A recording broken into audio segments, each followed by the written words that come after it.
اعوذ باللہ من الشیطان الرجیم بسم اللہ الرحمن الرحیم رب اشرح لی صدری ویسر لی امری واحلل عقدۃ من لسانی یفقہوا قولی۔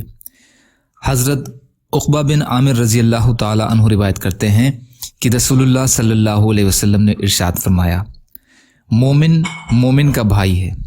ایمان والوں کے لیے جائز نہیں کہ اپنے بھائی کے سودے پر سودا کرے، اور اسی طرح اپنے بھائی کے نکاح کے پیغام پر اپنے نکاح کا پیغام دے، البتہ پہلا پیغام بھیجنے کے بعد اگر ان کی بات ختم ہو جائے تو پھر پیغام بھیجنے میں کوئی حرج نہیں۔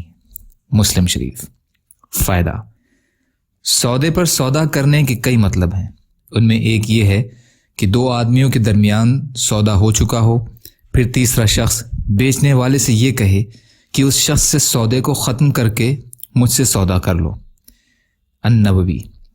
معاملوں میں عمل کے لیے علماء کرام سے مسائل معلوم کیے جائیں۔ نکاح کے پیغام پر پیغام دینے کا مطلب یہ ہے کہ ایک آدمی نے کہیں نکاح کا پیغام دیا ہو اور لڑکی والے اس پیغام پر مائل ہو چکے ہوں۔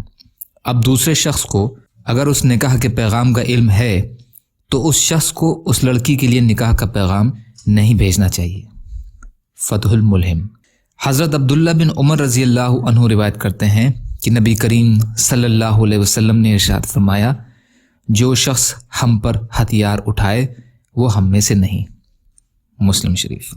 یا اللہ ہم سب کو کہنے سننے سے زیادہ عمل کی توفیق عطا فرما۔